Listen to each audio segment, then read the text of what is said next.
Hey, what's going on? This is Troy, and this is the Planet 76 podcast, your source for Sixers news, highlights, hot takes, and more.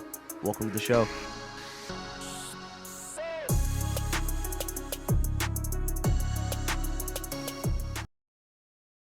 All right, Sixers fans, welcome in to another edition of Planet 76, episode 115. Special edition. All right, we're talking all things NBA in-season tournament as the Sixers get ready to tip off their first game in the in-season tournament of the East Group A. If you don't know what that means, stick around for the whole episode because we're going to tell you exactly what it means. I don't know what that means, so I need to learn too. That's right. Michael's with you, all right? So, again, episode 115, Sixers Pistons Friday night to tip off the in-season tournament. And, Michael, while you're not, everybody's knowledge is very limited at this point. Because, you see Damian Lillard on the court the other day. I think they played their first game and won, and he was like, I don't even really know what this means, but it was electric. It was like, it was just a different atmosphere, and they enjoy it, but they're not sure what's going on. But we're going to kind of give you at least a little bit about what's going on here.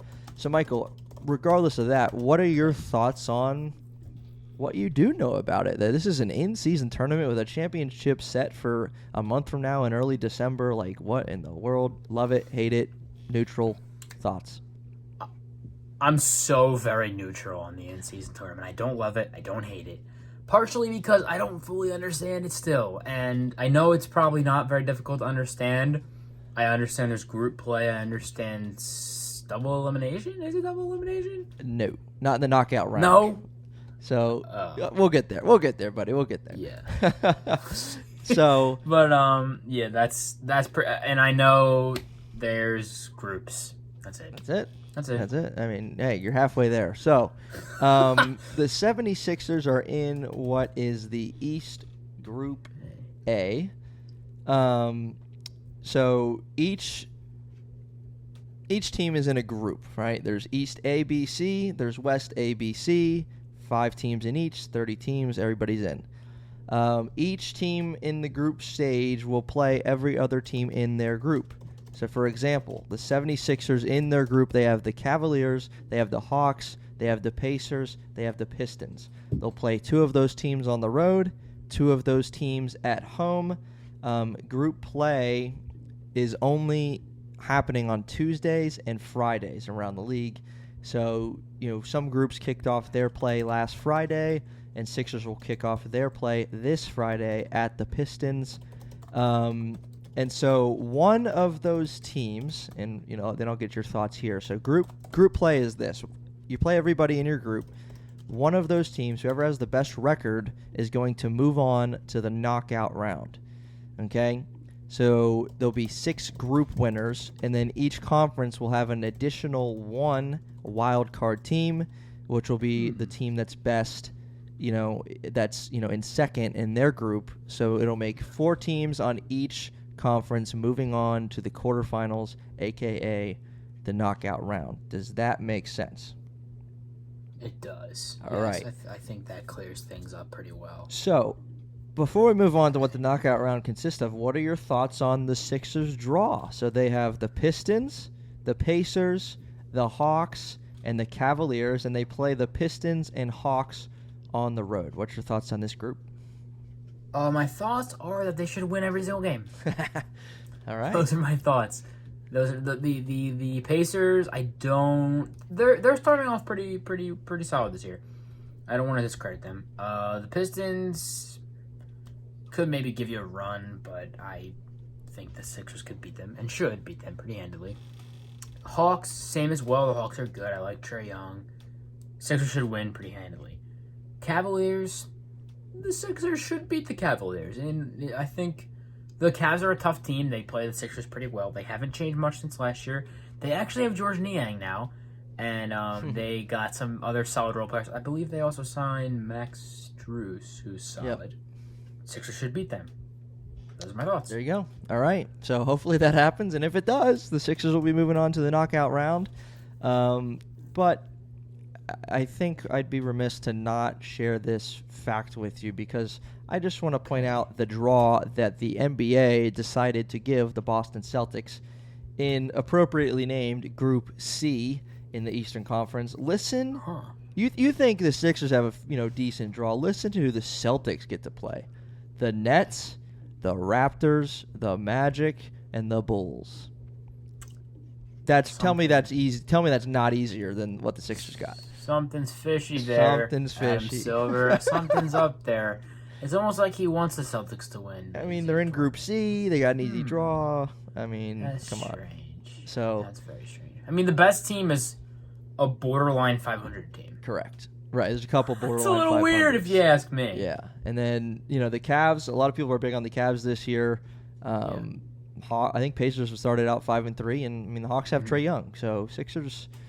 We'll see what happens, but anyway, let's say you move on through the group stage, which will end in just a couple weeks. So Sixers tip off group play Friday the 10th, and it ends for them on Tuesday the 21st.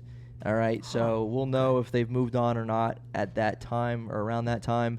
But the knockout round. So here's where I was a little confused before I did some extensive research tonight to figure out, because obviously these games count toward your record. Right. These games count toward your record, Right. but how do they count in the knockout round if other teams are already gone? So here's how that works. Every team is going to play 2 regular season games, whether or not they're the quarterfinals or semifinals. That'll be for the 8 teams that qualify.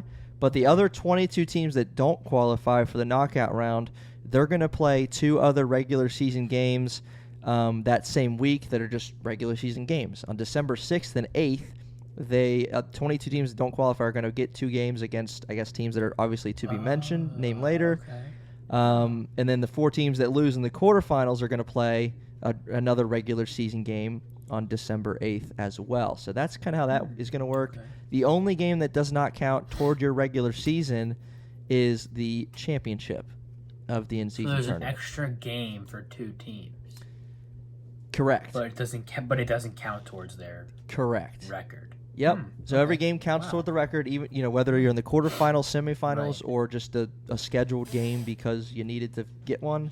Every game Right. counts but the championship. Wow. So again, the knockout round, 8 teams advance to that. The team with the best standing in each group, and then 1 wild card team from each conference. Whoever has the best record in group play and finish second in their group will advance. So the knockout rounds, again, single elimination, quarterfinals December 4th and 5th, semifinals December 7th. I believe the semifinals and championship are going to be held in Las Vegas, and the championship is on December 9th. So 1 month from tomorrow, we'll have our in-season tournament champion crowned. Thoughts, questions, concerns? Are we a little less neutral, a little more excited? How are we feeling?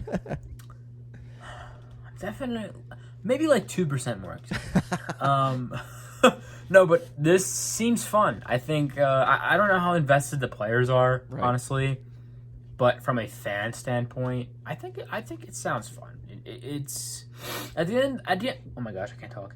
At the end of the day, it seems like an attempt for the NBA to try and 1, make things more competitive in the November-December range, and 2, get players to play more games. They added the 65-game requirement for awards. They're adding the in-season tournament. Hey, maybe guys will get up and play for some of these regular season games.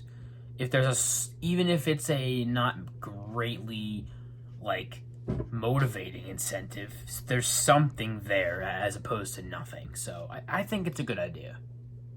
Yeah, you're exactly right. I even forgot about some of the things that they're trying to do to make players play more often, like the requirement for games, and this is another way for them to do that, to bring some excitement to the early season. And I think if the Sixers were to move out of the group stage now, I mean, we're going to be checking the standings. Like, as a fan, you're just going to be looking because you want your team to advance. I don't care if it's November or if it's May. You want your team to advance. And I think if any team were to get out of the group play, then you win 3 games and you win a championship. You win a trophy. You win money as the players. And so I think there'll be a lot of eyes on it, especially that Final Four, December 7th and 9th, and the 9th being the championship game in Vegas. So pretty cool. So something to look forward to, and hopefully if you're a listener or if you're Michael, you learned a little bit about the NBA in-season tournament.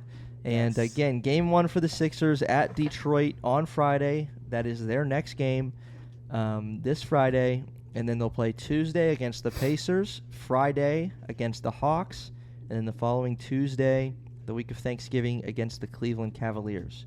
So that's the deal, and we shall see what happens. All right, this is Planet 76, episode 115, talking NBA in-season tournament, and we'll see you next time.